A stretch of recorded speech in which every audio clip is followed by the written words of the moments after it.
Вспомнить поименно. В Ингушетии с размахом отметили День Героев Отечества. В регионе повсеместно проходили тематические занятия, круглые столы, выставки и встречи, посвященные славным сыновьям ингушского народа. Очередная из них прошла в Доме культуры Назрани. Праздничные мероприятия в честь Дня Героев Отечества в экс-столице прошли в местном Доме культуры.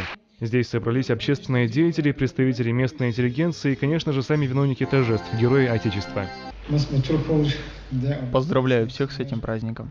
Я очень горд, что среди нашего народа есть герои Отечества. Уверен, что с каждым годом их будет все больше. Для собравшихся здесь была организована концертная программа с участием звезд ингушской эстрады. Бурными овациями гости и жители экс-столицы наградили почетных гостей, в числе которых были герои России. Каждый народ имеет своих достойных сыновей. Кто-то со звездами героев, которые они получили, кто-то без звезд героев, достойны этих звезд.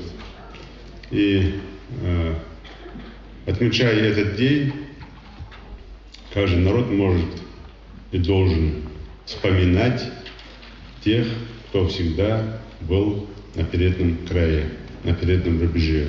Вспомнили в ходе мероприятия в Доме культуры и о первом герое современной России. Когда Сооронбек Асканов, Налгештолцин, он тогда был достойно представлял наш народ во всех отношениях.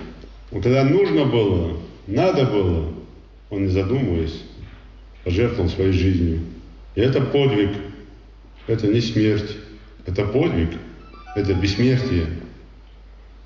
Сооронбек Асканов, который сегодня среди нас, которым мы гордимся.